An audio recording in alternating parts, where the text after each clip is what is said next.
Infants on Thrones, the philosophies of men mingled with humor. We are the Quorum.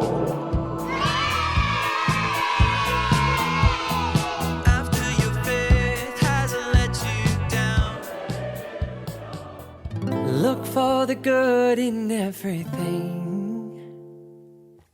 Look for the people who will set your soul free. It always seems impossible until it's done.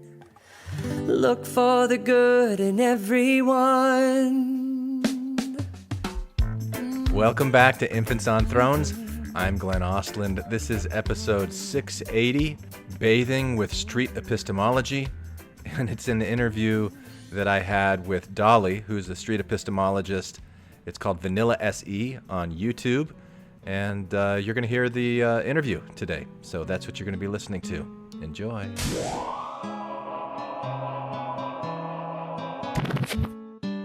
Welcome to this section of Vanilla Street Epistemology. Today, my guest is Glenn Ostland. Am I saying that right? Glenn Ostland? Yeah, Ostland. Okay, good. Yeah. I found out about Glenn from his podcast, Bathing with God.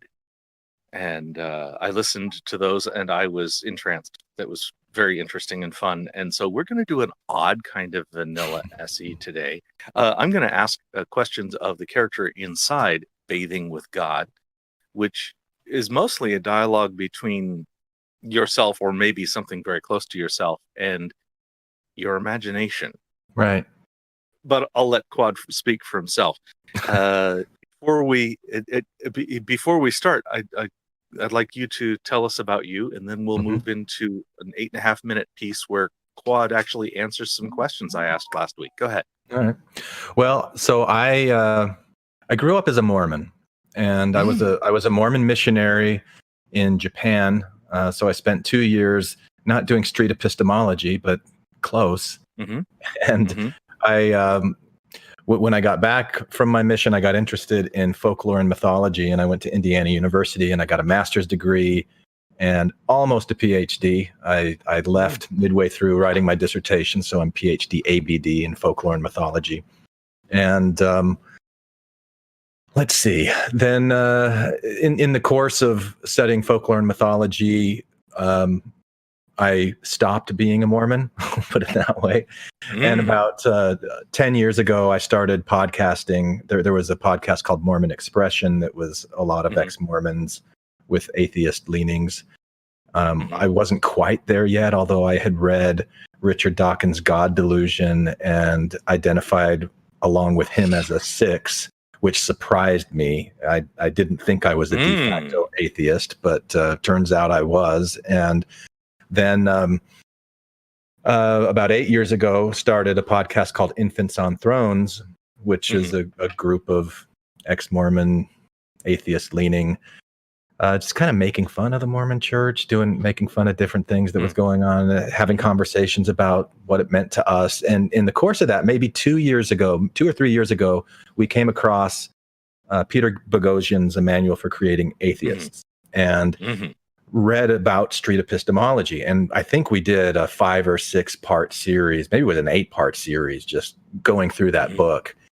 And one of our listeners said, "Hey, there's this guy Anthony Magnabosco and Reed, is it Newcomer?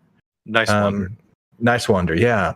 And so we had both of them on, and that wrapped up our street epistemology series. And then I've had Anthony on maybe 3 or 4 times since, and just really liked him, really liked the approach. And in the last few years, I've gotten really interested. I got interested in like theoretical physics on the one side of things, but then also like spiritual new age channeling, things like Seth Speaks and Abraham Hicks and all of this stuff over here. So I kind of put them together along with my folklore background in this book called Bathing with God that I just self-published a couple weeks ago. And I'm creating, it's not just a book, it's also a podcast. So what you heard were the first maybe 5 or 6 episodes that Right. constitute the first 4 chapters of the book, and then I'll release a chapter a week until the entire book is out in podcast form. And the way that I like to think about it is it's kind of like a Calvin and Hobbes approach. Like I love the Calvin and Hobbes comic strips. This little boy Calvin with his stuffed tiger, who is also this figment of his imagination. They go on all kinds of adventures and philosophical discussions. And so Bathing with God is an atheist in a bathtub who hears a voice, and the voice may or may not be God, and but definitely identifies as his imagination at the very least.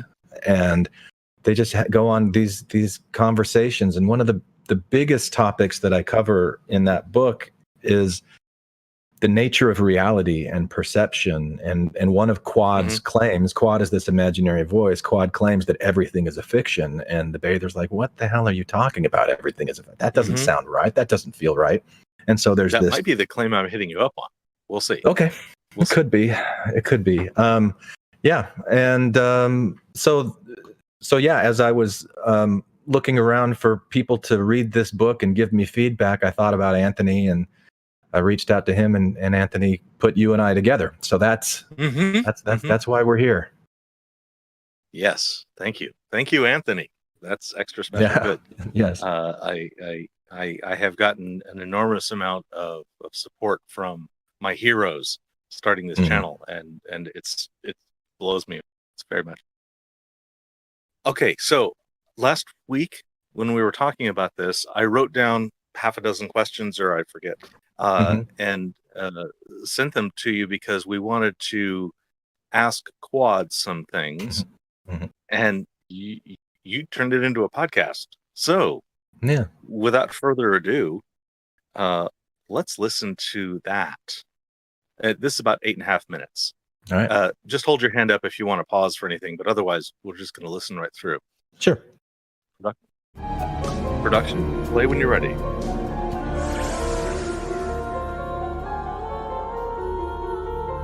Hey, Quad. Hey, what? I've got some questions for you. Yes, I know. Oh, right, because you know everything, don't you? No.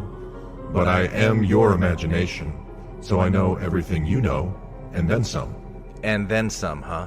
Sure you do. So, we are going to be interviewed by a street epistemologist. Yes, I know. Uh-huh. And he has a few questions for you. Yes, I know. Yeah, I already know you know. So, let me just ask them so that the people listening to this will know what you're responding to. Fair enough. Shoot. All right, here's his first question. I've heard that you are Glenn's imagination. Where did he hear that? Wait, I'm not finished with his question. I know. But where did he hear that? He listened to the first 4 episodes of the Bathing with God podcast. Yes, I know. I was there. You were there when he was listening to the podcast? Duh. I'm what he was listening to. What do you mean? The book and the podcast, created by me, your imagination, the thoughts we created together, put to words, recorded digitally, transmitted through the internet, touching his eardrums, traveling into his brain, that was all me. What happened after that? Well, that's all him. What are you talking about? Can I please just ask his first question? Sure, but I think he's confusing you for the bathing character in your book. Whatever, let me just continue with the question. I've heard that you are Glenn's imagination, yet I've also heard that you existed well before Glenn. Will you probably exist well after Glenn? And then a sub-question, will Glenn exist after Glenn? I don't remember saying that I existed before Glenn, but if you really want to get imaginative about it, Einstein's theory of relativity suggests that past, present, and future already exist within the fabric of space-time. To quote Brian Greene from The Fabric of the Cosmos, all time exists all the time. So, if you take that approach, then I have always existed, as have you and him and everyone else, within this fabric of time. But it would probably be better to ask if a tree makes sound, if it falls in a forest, if no one's around to hear it. Wait, why? What does that have to do with anything? Patience, Iago. I'm getting there. Does a tree make a sound if no one's there to hear it? The correct answer to that question is no. It does not make a sound. Because sound is what happens when disturbed air molecules impact an eardrum. If a tree falls, air molecules will most definitely be disturbed, but if there's no eardrum or any other device around to detect it, aka to hear it, then no, it did not make a sound. Sound requires those two parts. It isn't a sound if one of those parts is absent. Similarly, Glenn's imagination requires both Glenn and his disturbing thoughts to imagine things. I suppose that books and podcasts that Glenn has created through his imagination will probably be around after Glenn is not, but that isn't really what he's asking, is it? What do you think he's asking? I think he's asking if I am more than your imagination. Are you? Of course. Do you care to elaborate? I will with his next few questions, but he's also asking you if you believe that you will exist after death. Do I? Only if you understand Einstein's theory of relativity correctly. Yeah, I'm not sure that I do. I promise that you do not. Okay, thanks for the vote of confidence. Next question. Do you know anything Glenn didn't know before you told him? What does he mean by no? I don't know. I guess he's asking if you're aware of things that I'm not aware of. How could I be?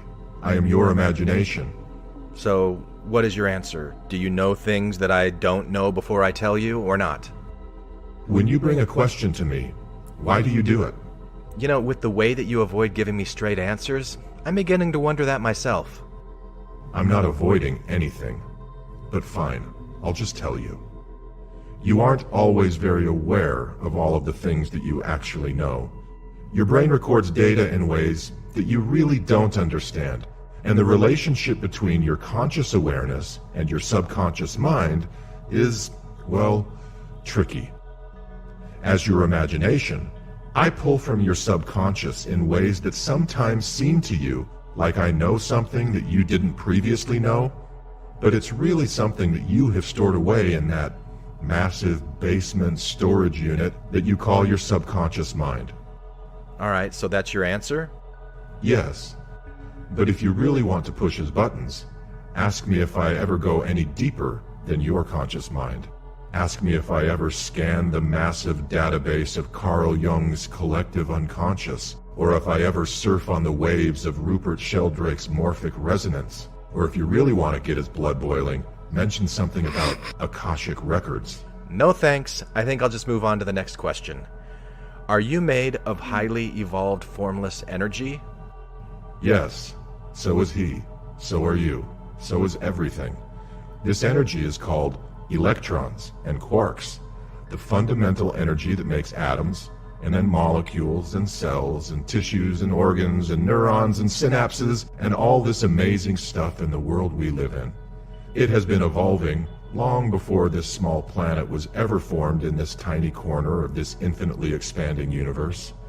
This is why I'm more than your imagination, by the way, because the thoughts that you think and the biological mechanism that imagines those thoughts into existence are also formed from this fundamental energy. It is inescapable. This energy is everything. We are all constantly, unavoidably immersed in it. I'd like to see anyone prove that we're not.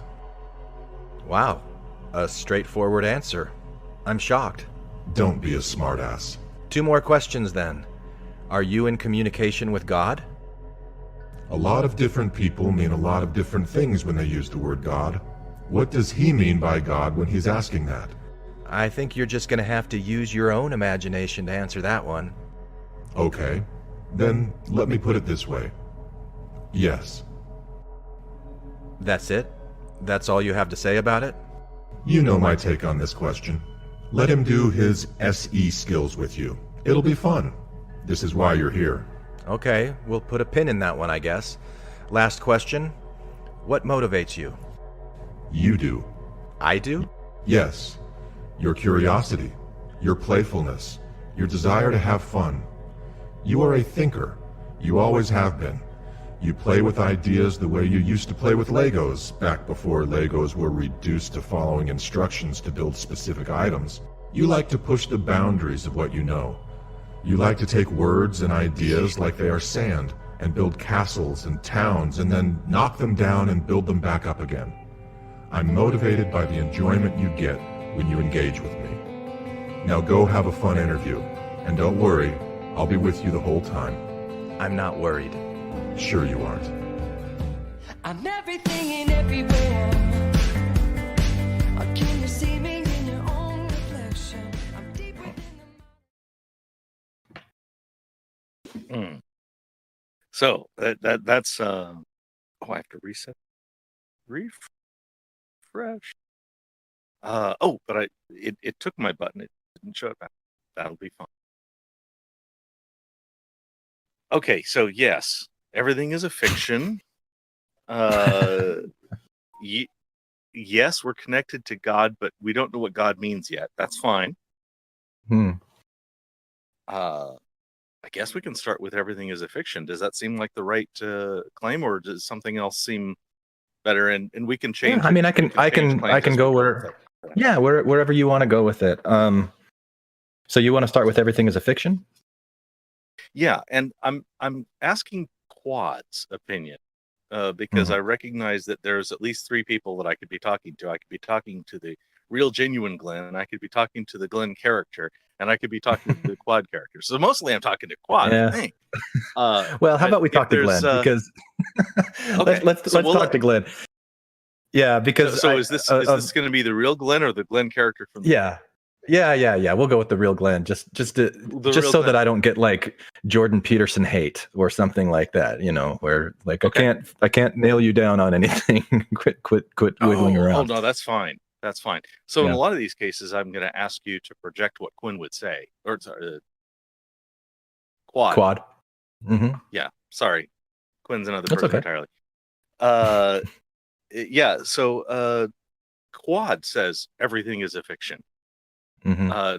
How certain do you think Quad is that everything qualifies as a fiction? Oh, I think that Quad is quite certain. That from the perspective of Quad, everything that a human being thinks and perceives as reality is a fiction.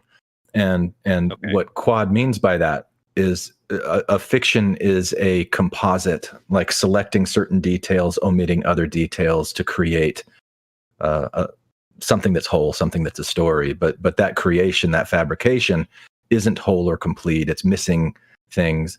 And the things that it's missing could have an impact on what this thing is or not. We don't really know because you don't know what's missing. You don't know how it could impact what's there.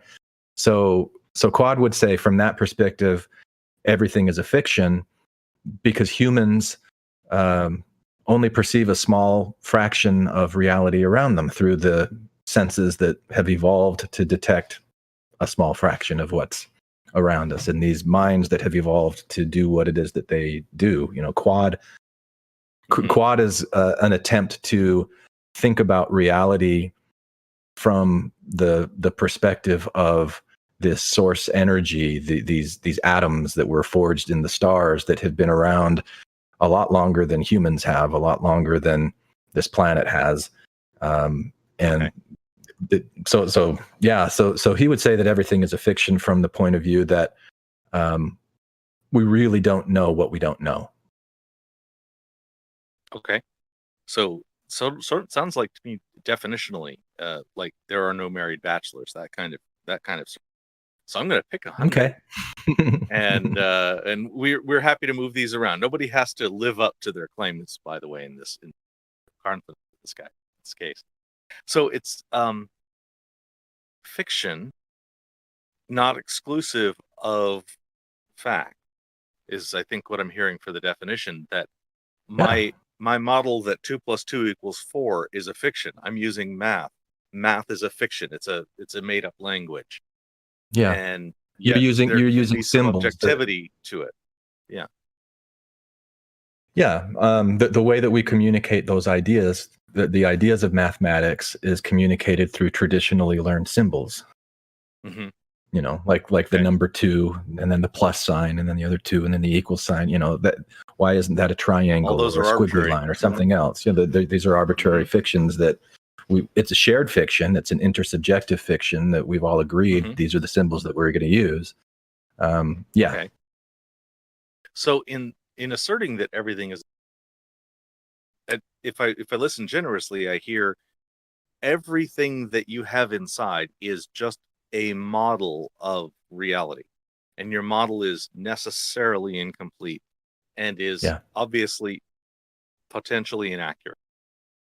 Yeah, and I think there's different layers there, because you could say, in comparison to, you know, the way that I see the world compared to the way that you see the world, there are going to be differences. There's going to be variations, because your life experience is different from my life experience. So comparing that, you know, like I've got this idea of what the world is that's a fiction that was created based on everything I've come across in my life, and so do you. But then even the things that I think, because there's this relationship between the conscious mind and the subconscious mind, that what I think is real, what I think I experienced, may not really be what I experienced. It might be something else. So there might even be levels of fiction within my own perspective of what I think is going on. Delusion, mismemory, misremembering, all those things. Yeah. Misperception. Okay, so I'm going to pick on somebody. What if Boris said, "Hey, by calling everything a fiction, you are denying fact. How can, or are you denying fact?"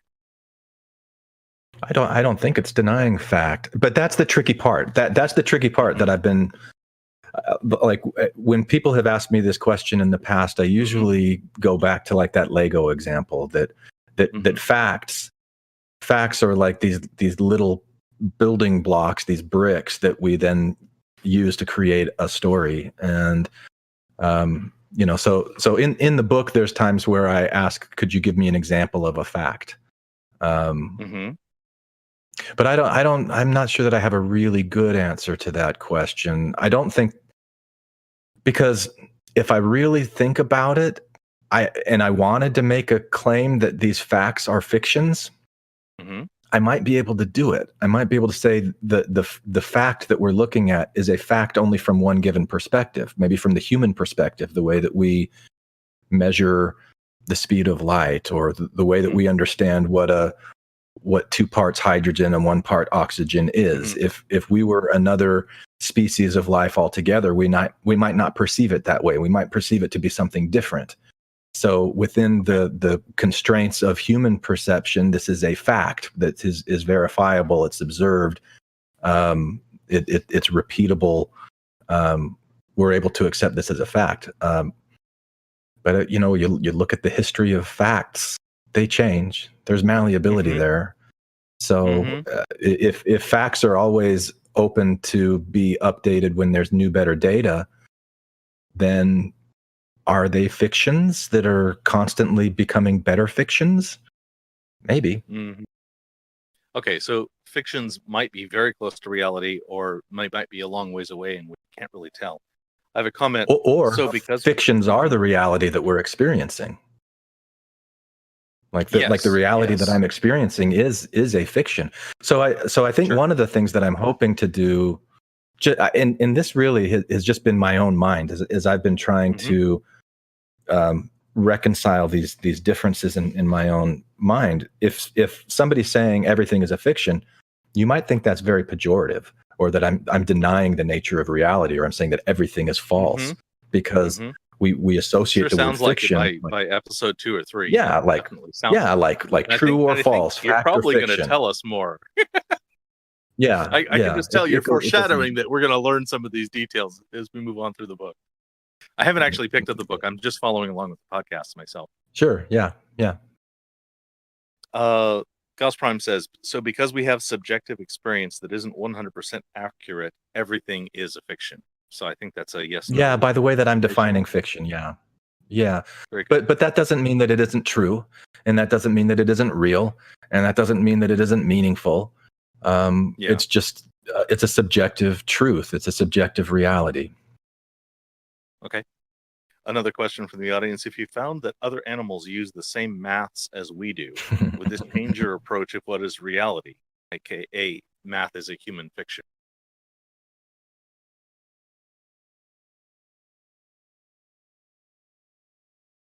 Well, I'm going to go more general on that. If we found that animals used math like we do, would it change my view of reality? Absolutely, it would. What would it change it to? I'm not really sure. But yeah, if that became a fact of nature, then I would need to update what I think nature is. Okay. Another question from the audience. How do you define subjective and objective? How do I define subjective and objective? Well, I think that a subjective thing is very personal, whereas objective it could go outside of the personal, and it's true for more people than just for one person. I think that's kind of the quick and sloppy way that I think of those two terms. Okay, so for you, the dividing line is subjective is one or a few, and objective is observe a very similar model. Yeah, and if I really wanted to get cynical about it, I would say that everything is subjective, and that objective is nested underneath subjective, and the main difference between the two is the number of people that you have agreeing on this, and how convincing their evidence is to demonstrate that it's an objective truth, an objective reality, rather than just a subjective reality. But again, I mean, going back to what I said earlier, I think that even those objective facts can change if there's newer, better data observations that come along. So then it becomes a new, updated, objective reality. Okay. Violet asks, can subjective and objective be simultaneously true?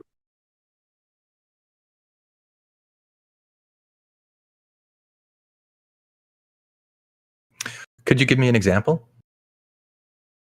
Ivy Elf, you're welcome to unmute. Let's see.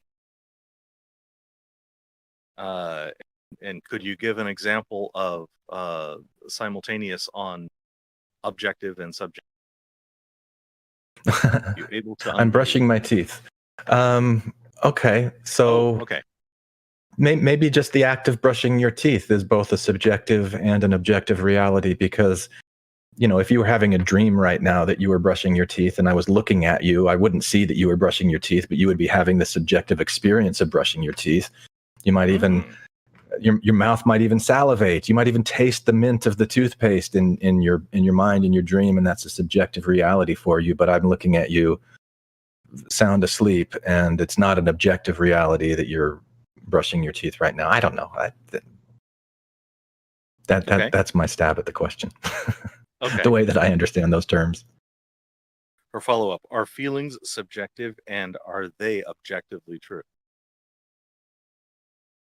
I think that feelings are subjective, and I think it's.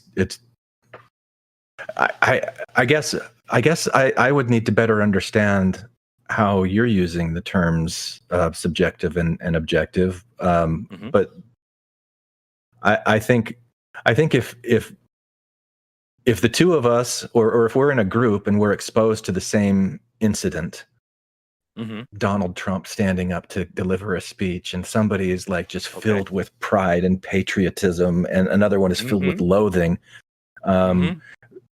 So is it objectively true that we're having emotional experiences to this thing? Yes. Are the emotional experiences the same? No, they're different. Why are they different? Because we are different. We have different reasons for feeling what we feel. Is each response legitimate? Yes. Is each response valid? Yes. Is each response really happening? Yes. So I think that's how I would answer that question. I like that. Yes, you are welcome. We are entertaining your questions. Of course we are. That's what we do here. We love the questions from the audience. Yeah. Okay, so I think I understand your position and Quad's position regarding the fiction question. That Yeah. it's all a question of models, and it's all subjective, and objective is maybe reachable asymptotically, but you can't ever get to perfect objective. You can get closer and closer to objective, and you might be Yeah. wrong. That kind of thing. I'm hearing that. Okay. Very good. So I think thank you for that conversation. I appreciate that. You know what I'm interested in having you Yes. ask me about? Yes, please. Because I want to explore how I really feel about this too. This idea Yes. of source energy equals God, which with another way of saying that is that the energy that makes up us and everything in the world is intelligent and is omniscient, omnipotent, omnipresent, the creator of all things. Okay. Like there's no evidence Mhm. that I'm aware of aside from the fact that we are intelligent, like we are aware, Mhm. we are conscious. Yeah. And so Yeah. there's that question, is the energy that makes us also aware and conscious in ways that we just don't understand and we can't perceive. And that's where it gets into those kind of God territories that can be uncomfortable for an atheist Yeah, totally. to explore. Yeah. Okay.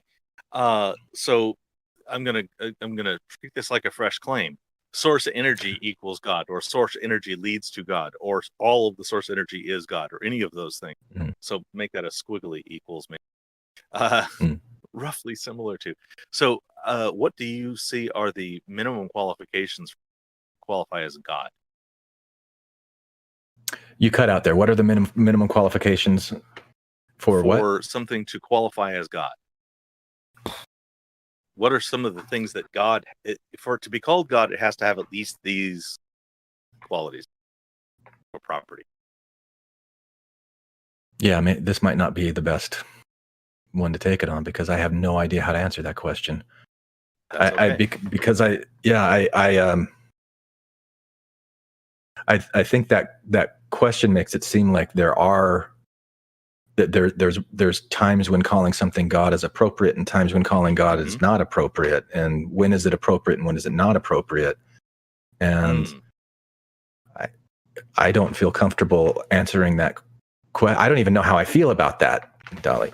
Okay. Good. Yes. Well, that's because I do think answer. that. Yeah. Okay. So we're uncertain about what would qualify something to be defined as God. So now we're Yes. looking at, what do you know about the source energy that might lead you to think that it is, you mentioned intelligent. Mm-hmm. Is Yeah. source energy intelligent? Yeah. So what I understand about source energy, and I also use that interchangeably with subatomic energy, or maybe quantum energy, that it is first and foremost a field that fills the entire universe. Okay. That a quantumized bundle of the electron field is an electron, and all of the electrons in my body are connected to all of the electrons that are in your body and everywhere in the universe. And the reason that I have a high degree of certainty in that claim is that there's a physicist named David Tong at Cambridge who he said it, and it made sense to me, and I accept what he said there. So I start from there, and then look at what that energy is doing. That, the electrons, the quarks, they combine in some way to create atoms. The atoms create molecules. The molecules create cells, and on upwards to organs and systems, and an entire human body. And I can ask at different stages, is there some kind of awareness? Is there something that is intelligent DNA obviously is intelligence, and it's intelligent. That is this energy that's organized in a certain way that creates a blueprint for the human body. We know that our conscious minds, our personality, is aware and intelligent. The cells in our bodies that interact with the environment around them, and they open up to let in certain things. They stay closed to other things. They communicate with each other. There's some form of awareness. It looks like there's some kind of an intelligence. I mean, each nucleus in that cell carries the DNA itself. So just by deduction, it would make me think that at every level you go down, there would be some form of awareness, especially since you look at how far we have come as a species, Homo sapien, in this short amount of time on this planet Earth, in our own evolution. That's an extension of this energy that's also been evolving. It is the energy that's been evolving in certain narrow conditions that create Homo sapien, as opposed to frogs or mushrooms or trees or other expressions of this energy, and which also evidence their own form of intelligence and awareness and consciousness. So that's what gives me some degree of certainty that this energy is intelligent. So you said DNA. Does this mean that something that shows? So imagine that I've got DNA in a virus and it is in a dormant state. Would you agree that that is not alive?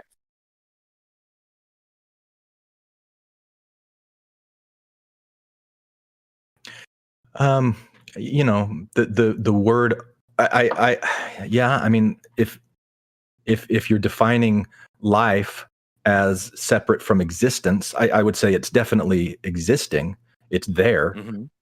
Is it, but you're saying it's dormant, so it's not alive. It's dormant. It's sleeping. It's not activated intelligence. So the DNA is not performing any of its ordinary function. But it's there. Dormancy. Yes, sure, it's there, and it shows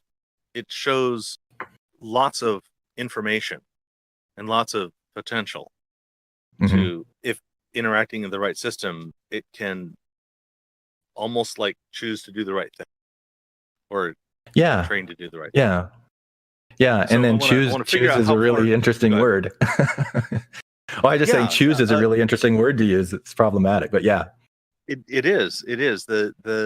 The choose thing comes down to, when I'm trying to define intelligence, is a thermostat intelligent? It's a thermostat in my mind is the simplest possible robot. For me, I define a robot as something that can measure something about the world and then make a choice of action based on that measurement. I'm going to look up intelligence real quick. As a really, really, and I'm mostly concerned about your meaning of intelligence, and I'm sure it doesn't have to match the dictionary.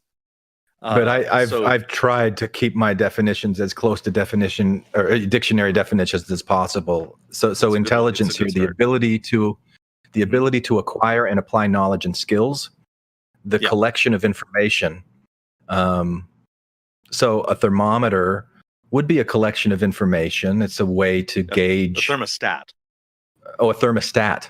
A thermostat. It's actually going to turn on and off the heater or the air conditioning based on measuring the temperature. Yeah. Oh, yeah. So I've got those. I forget what they're called, but it's a smart thermostat that recognizes patterns, and it has the ability to acquire and apply knowledge and skills. It'll shut itself off, and so there's some form of intelligence in that thermostat. Yeah, I would agree with that. Yeah, that example, I could, that's some artificial intelligence. There's some fuzzy logic, some good programming. And a simple, like a bimetal mechanical thermostat that just moves up and down based on the temperature and closes a switch. That would seem like the rudimentary, the 1-bit intelligence. I don't know. Intelligence. Okay. Okay. F asks, Frederick asks, how did you come to the conclusion that this specific energy is shared among very different things? DNA, quantums, molecules. And you may have already answered this, because I think you're saying that all energy from the subatomic out and everything, all the energy that was 10 to the 80 something particles in the Big Bang. Yeah. And maybe a lot more, because we don't know what the limits of it. Yeah. That came from theoretical physicist David Tong of Cambridge University. There's a YouTube video called Quantum Field Theory, the Building Blocks of Reality. I watched that about a year or two ago, and it just blew my mind. Okay. And that was what made me think, oh, okay, so all of this energy that we are is connected to everything else. So I haven't asked your confidence in this source energy relating to quantum energy, quantum field theory. Do you think I haven't asked your confidence, and I'm wondering if your confidence is proportionate to the evidence you're telling me about, or if there's a lot more evidence. And maybe your confidence is higher than what would come from. My confidence is probably higher than the evidence. Okay. Yeah. Do you care to throw that on a scale of 100? My confidence in it? Yep. Oh, yeah. No pressure on. I'd give it maybe a 90. Let's call it a 90. Okay, a 90. I'm pretty confident. Yeah. Good. And remind me, what did I just give a 90? I gave a 90 that a 90 to that David Tong's quantum field theory is correct. Yes, that David Tong understands quantum field theory, and therefore you're saying that if he is correct in what he says, that source energy is all that energy that the physicists are talking, and which includes mass energy. So I mean, source energy is just a term that I'm using for that energy, those energy fields. Okay.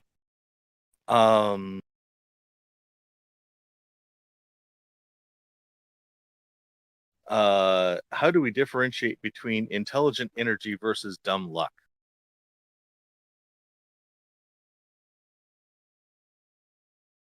If something, I have dice. Yeah. And if I roll a dice, is there intelligence? Yeah. Well, the intelligence in those dice is whatever the mechanism is that has the atoms arranged in such a form that they are dice, and that they are you, and that they're your hand that's falling and rolling it. And then dumb luck is, I mean, I think there's laws of physics that would tell you the velocity of your roll and how it's spinning in the dice, and that's what determines, like the dumb luck thing. But the question is the relationship between intelligent energy and dumb luck. Yeah, those are cool. What are they? 3D printed dice. These are gaming dice. Okay. That are sort of a different shape, and I thought it'd be fun to talk about dice, because you were talking about the form. So if I roll a dice, is it determined what the result will be before I roll the dice? I don't think so. Okay, so I have very low confidence that anybody can mentally will that I'm going to roll double sevens, I don't have stuff like that. Yeah. So if you're asking about my level of confidence there of intelligent energy being able to predict or determine the outcomes of what that energy is or does, no, I'm not confident. I don't have high confidence. So intelligence probably can't see. The next one is determinism versus random. If I were able to go back, roll some dice, and then go back in a time machine, would I see the same dice rolled? If time were replayed, would it come out the same? This is a hard determinism versus soft determinism question. I like the question. If all things that went into that roll the first time are exactly the same the second time around, then you'll get the same result, I would expect. But if you got a different result, then I would think, okay, there's some variables in here that have changed. What are they? Okay. Something's different. This isn't the exact same moment that we're reliving. There's something different that happened in here that gave, so that's what I would think. Yeah, well, there might be two of me 5 minutes ago. That could really mess things up. Oh yeah, just the fact that you're there. You've Marty McFly'd yourself. Yeah. Yeah, exactly. There's so many stories about what happens with time travel, and none of them. I don't think any. Time travel. Yeah. So determinism, we're unsure about. Determinism versus randomness, that's okay. This comes down to trying to understand what qualifies as intelligence, and I think my minimum intelligent example is a thermostat. But you were talking about the intelligence, even like something that could be called awareness at the cellular level or even the atomic level. Could you speak to that? Yeah, and intelligence and awareness are probably two separate things. Okay. I think that intelligence is collecting information and then doing something with that information. Okay. And I think awareness is maybe one of the things that results as a result of having certain information organized in a certain way. Like I would say that if we're looking at rocks compared to human beings, down at the fundamental energy level, it's the same stuff. It's electrons and quarks, and but the way that it's organized up through its organization, there's intelligence at each level. But is there awareness at each level? And I don't know. There's not the same level of awareness or consciousness that a rock has that a human being would have, and there isn't any evidence really that a rock has any awareness at all. But if I'm looking at the cells in my body, or I'm looking at certain single-celled organisms like a paramecium, a paramecium is able to move towards food and move away from danger. How does it know to do that? I think that's a form of fundamental awareness. It's not the same thing as human consciousness, but it might be an early, like we evolved from that. All of the cells in our bodies used to be single-celled, floating around organisms until they grouped together to eventually, over a long period of time, become what we are. And so we're looking at the history of, or the evolution of awareness, the evolution of consciousness, maybe the evolution of intelligence as an organism learns in their environment and they pass genetically to another thing. It evolves and it branches out into 8 billion different species of life. And each one of them is a form of intelligence and consciousness. Okay. Do you have to have awareness to have intelligence, or do you have to have intelligence to have awareness? Are those two ideas tied together? My guess, and I don't have a strong degree of certainty in this, but my guess would be that intelligence comes first. And, because I would say that the energy inside of the rock is intelligence. It is a manifestation of intelligence, that it's able to arrange itself in that form. And, but is it conscious and aware? I don't think so. But there are some forms of intelligence that are conscious and aware. So I think that's the relationship between the two of them, but I'm not strongly confident on it. All right. From the audience, is your idea of source energy a human fiction? I paraphrased that. I hope I understood it. For sure.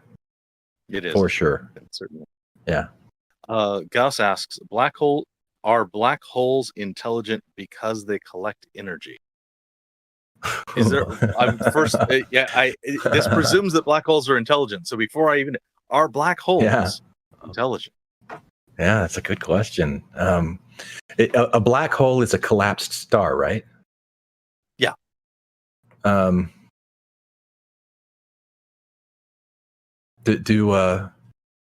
What happens to the atomic energy inside of the star that makes it collapse in on itself? Is there atomic? Are there atoms? I don't know enough about black holes. I can't say what's on the inside of a black hole, but before a black hole forms, there's a great deal of mass, and I think there's a that's like 2.7 solar masses, or I forget.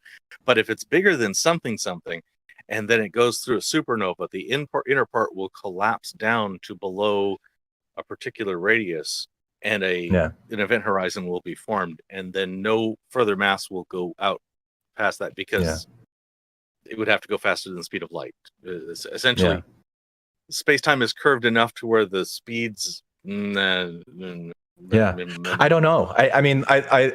I love this idea. Very densely packed atoms. So if it's very densely packed atoms, I would say that what is it packed with? And it's packed with what I would say is intelligence. That for whatever reason, when black holes form, there's like this pattern that like the life cycle of a star, the life cycle of an atom. Or the atoms in that star. And so it's following a certain rhythm and pattern that's predictable. What is it that's making it do that? Well, it's doing it itself, but it's its own intelligent response to the forces around it. And so is a it's rock an interesting rolling question. down a hill doing an intelligent thing? Is it doing an intelligent thing? Yeah, it's a rock. Is it gathering intelligence with each little bump on it? Is it like feeling the impact of it and recording it? And I don't know, what is it? Is that somehow impacting what it is and changing it? Is it recorded? Is it aware that that's happening? I don't know. Yeah. I love the question though. Okay. Frederick asks, would you agree with the idea that mountains, lands, objects are the result of an intelligent energy?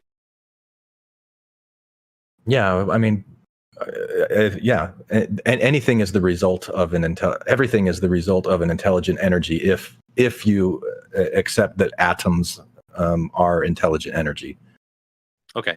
Yeah, but that's not the same thing as saying that there's like some God or some intelligent being that's the given the blueprint of anything like that. So I want to be extending careful with the that. definition of intelligence down to the nano. Yeah. So okay. Yeah. Now, is there a gradient of intelligence? I think so. Some things more intelligent than So if I would think so. For me, when I walked in here, I had that for my gradient of intelligence. The least one that I had an example was that thermostat that I was talking. Makes one measurement, makes a simple binary choice based on a simple measurement. Doesn't even really have memory. I mean, that's a robot with the least amount of intelligence, but of course it's composed of atoms and that sort of thing. And then we have humans, which have more intelligence. We have animals that are somewhere in the middle. If everything is intelligent, what does it mean to say that something is intelligent? If I say my version of intelligence is thermostat up and your version goes further down, if we include everything in it, are we saying anything? There's that reminds me of one of the quotes that I have in the book of, like you might as well, if you're going to call God everything isn't distinct from anything. And so it doesn't really show you anything. It's not really very instructive. Right. I think you're asking a version of that question here. I think I am. But if I understand, you're asking me if there are gradations of intelligence, and if so, but if it's all intelligent, what's the point of even looking at gradations? Is that your question? Maybe, or maybe desiring a word for the intelligence below some arbitrary boundary, so that we could say, because this higher intelligence exists, and maybe there's this lower intelligence, or maybe there's this mid-range intelligence, therefore we can come to a conclusion about something. Whereas if it's all intelligence, there's no conclusions I can draw, I think. Yeah.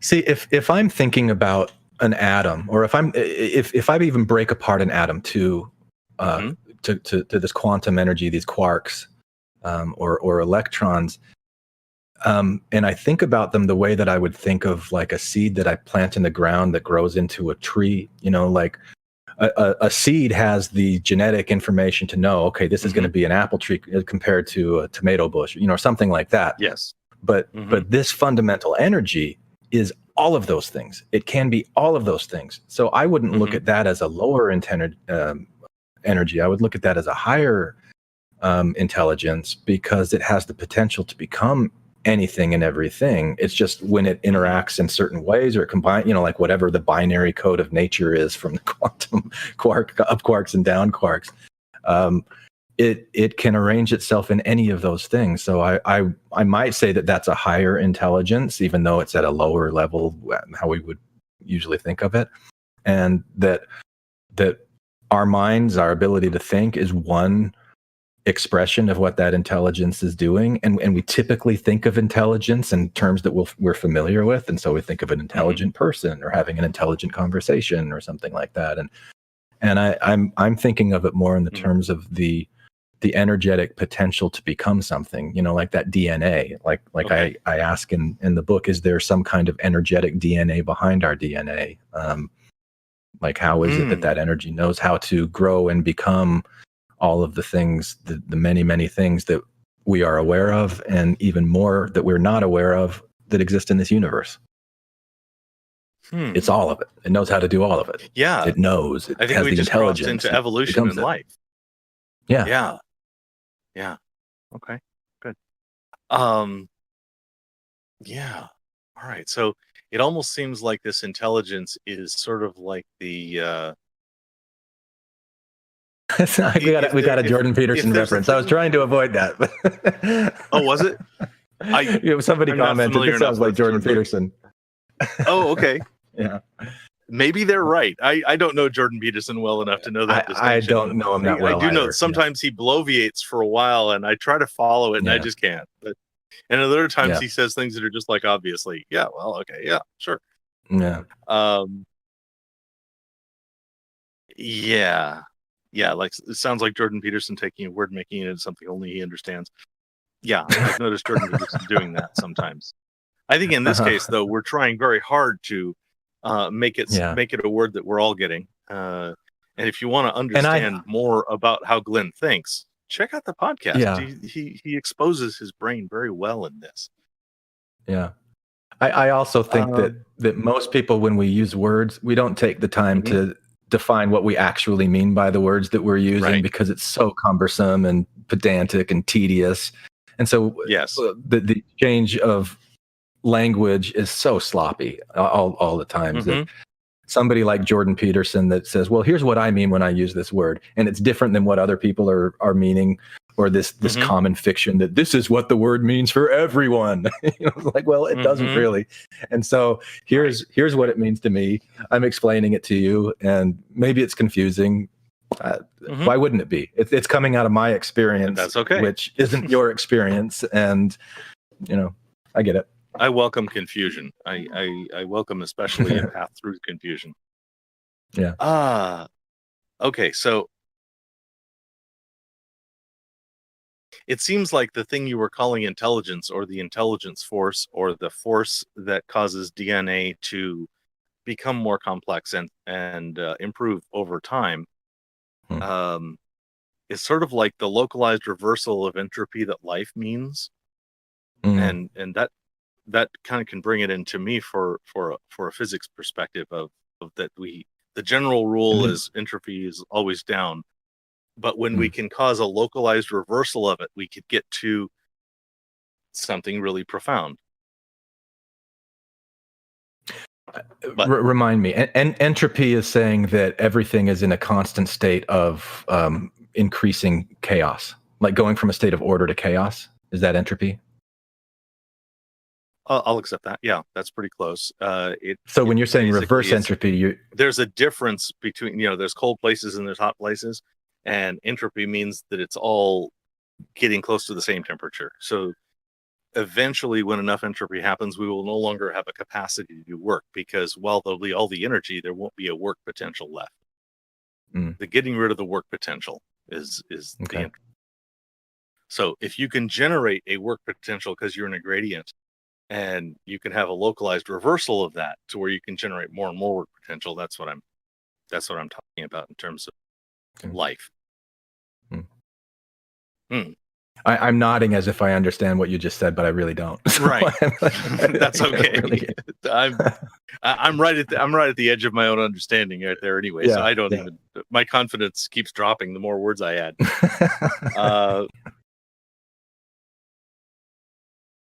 Okay, so a question: if dumb luck could potentially be the creation force of the world or universe, so just a random thing happened and it started, and Mhm. the same possibility would be for the source energy as well. What makes you pick the second instead of the?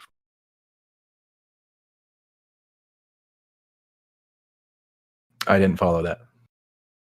Okay, let me see if I can paraphrase.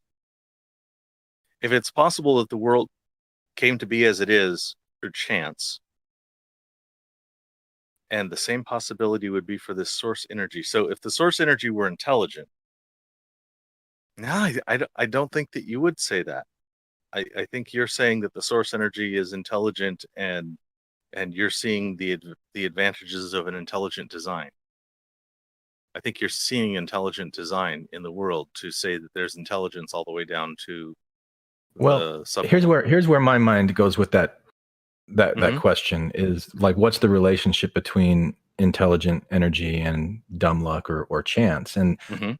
where I go with that is I look at evolution, and I Mhm. ask, did life evolve on this planet as a result of dumb luck and circumstance? And yeah, Mhm. but it's dumb luck and circumstance that then influences the course that species is going to go and other species is going to go. And so these random events that happen that then have an impact on the next version of life. Mhm. What is the mechanism of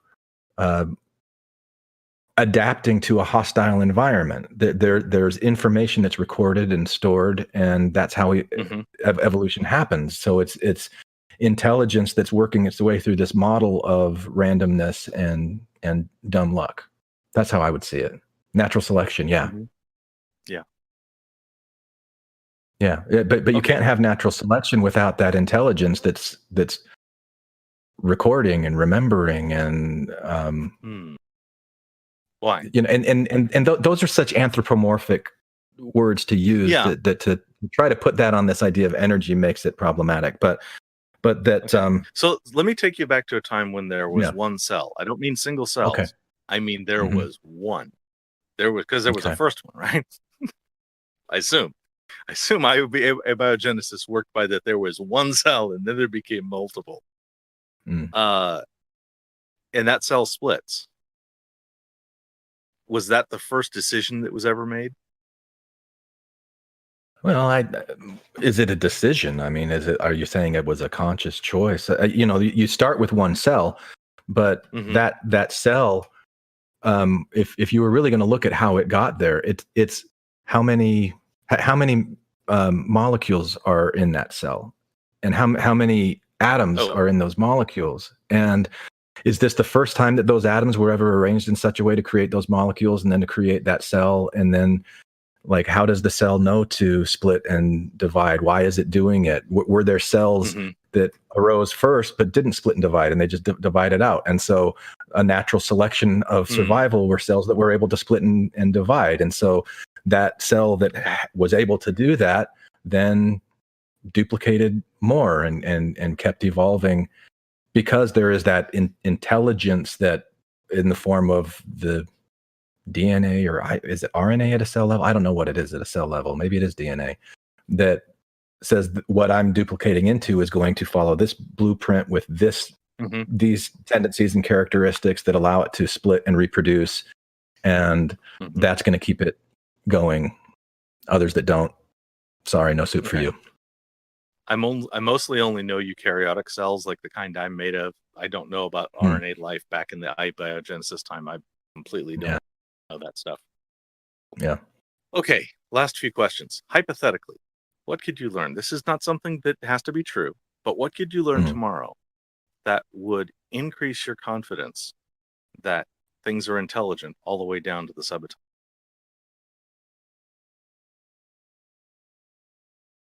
What could I learn tomorrow that would increase my confidence that intelligence Mhm. exists all the way down to the atomic level? Mm-hmm. Oh, I think if I hopped onto YouTube and I watched like a TED talk or a lecture of somebody who had discovered something and was presenting some evidence that I hadn't heard before, that might be something that could make. If you're asking me what that evidence would be, I'd really Yeah, have what to kind spend of- some time with Quad on that one, because now we're really going into the Okay. imagination. Oh, And if you I do, don't. please record it and Yeah. allow me to listen in. I would love to hear Okay. what Quad has to say about Yeah. that. Yeah. I'll do that. Especially. And then the opposite question is, what hypothetically could you learn tomorrow that would reduce your confidence that intelligence reaches all the way down into the subatomic?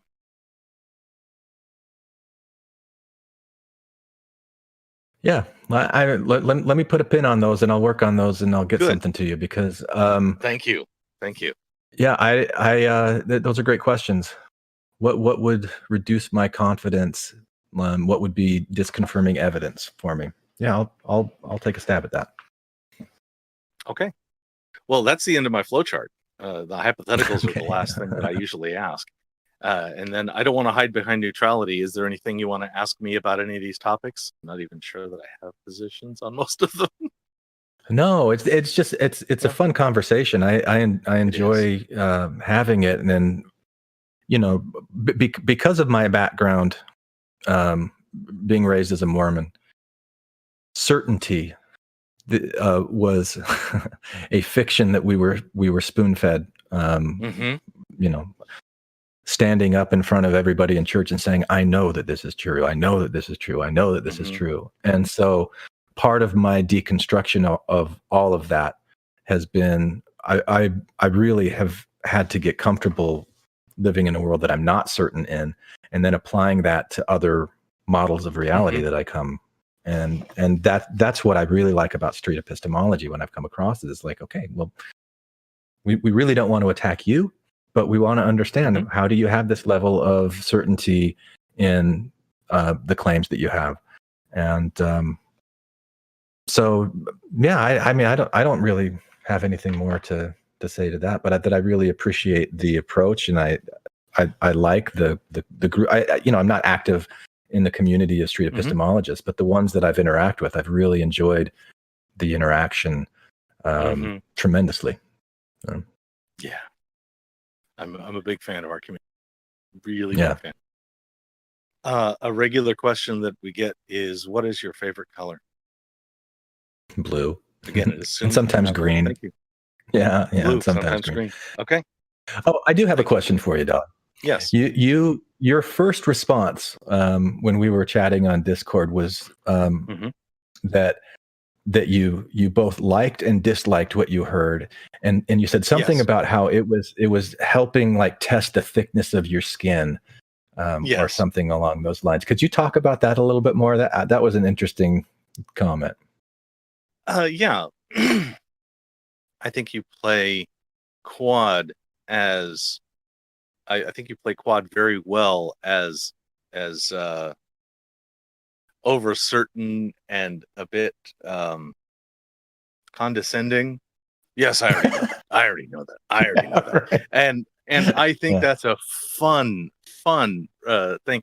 And so it reminds me that the game that Quad is playing, my knee-jerk reaction would be this is like, oh yes, yeah. And I love that I'm not allowed to do that.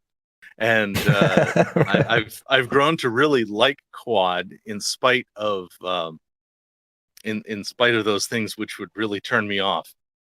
Yeah. So yes, Quad is a good guy and a bad guy all at once, and vague and infuriating, and that's okay. Yeah. Cool. That's what I meant. Oh, let's see. Pasta Mike asks, what is your favorite ice cream flavor, and is there a potential flavor yet to come out that could change your mind on your current choice? I'm not a huge consumer of ice cream, but when I am, I like what is it? Haagen-Dazs has like a coconut pineapple. I really like that one. Is there a flavor that could come out that would knock my socks off? Oh, for sure. But I just don't know what it is yet. It would have a really nice mixture of tangy, tartness, sweet. And I'll tell you this: I was in Peru, in Lima, and there was a dessert there called chirimoya. It's a fruit called chirimoya that it's almost like the texture of a grapefruit, but maybe it kind of tastes a little bit like a Chinese lychee. And it was something I'd never experienced before, and it was just absolutely fantastic. And I can't get them up here in the U.S. It's only down in Peru. So there's definitely some things ahead of me in my life to experience that could become my new favorites when it comes to ice cream flavors or desserts or anything like that. Yes, Pasta Mike has agreed, definitely. And FK says that sounds delicious. Yeah. Pineapple coconut. It's been a while since I've tasted ice cream. I have to be very, very careful with sugar. Yeah. And I would agree. It's going to be something in the sweet and sour at the same time. And I'm probably, in my case, going to add alcohol, which is another thing I'm not allowed to have. That's what to avoid. It's all the things I can't have, all in one little cup with Ben and Jerry's written on the side, probably. Anyway. Yeah. All right. Thank you very much for this conversation. Does anybody else in the audience have any questions that they'd like to pipe up with before I release him? Forbidden dessert. Yes, FK. It is forbidden dessert. In the moment, this is Glenn's channel. Website. And he's going to add the current podcast to it. He's already had. I need to update it. Yeah. So you can while away the hours listening to Glenn and Glenn's imagination, amongst other things. And if you're at all like me, I guarantee you will be entertained by it. Thank you very much, Glenn, for coming aboard. Yeah, thank you, Dali. I really enjoyed it. Really appreciated the conversation. Thank you. Cool. Here are 5 YouTube channels that I like very much, and they are part of a list of maybe 12 or 13 right now that are under the promoted channels if you go to my YouTube channel. These are all about SE. If you are really interested in this method of street epistemology, my favorite, it doesn't matter if, that's not a right sentence. If you're really interested, go to streetepistemology.com. It's one of my favorite places where we've gathered all this stuff together, written by the community, and this is provided by Street Epistemology International. Thank you for joining for this edition of Vanilla Street Epistemology. If you would like to be a guest on my show in doing SE together or talking about SE or any of the categories that I have, I look forward to hearing from you. Thank you. Ain't we making it up? We're making it all up. What else can we do? Yeah, we're making Hi, this is Hillary. Matthew, Ryan, Carol, Keith, Ashley, and I like to play bingo online while listening to Infants on Thrones. You can comment on this episode on the website, infantsonthrones.com. And if you really like what you hear, give the Quorum a 5-star rating and write a short review on iTunes. I did. Anyone for the closing prayer? Keep on making it up, making it all up. What else can we do? Yeah, we're making it up, we're making it all up. It's the only way to get through, 'cause life's so hard, but life's alright, because I'm here with you tonight, making it up, we're making it all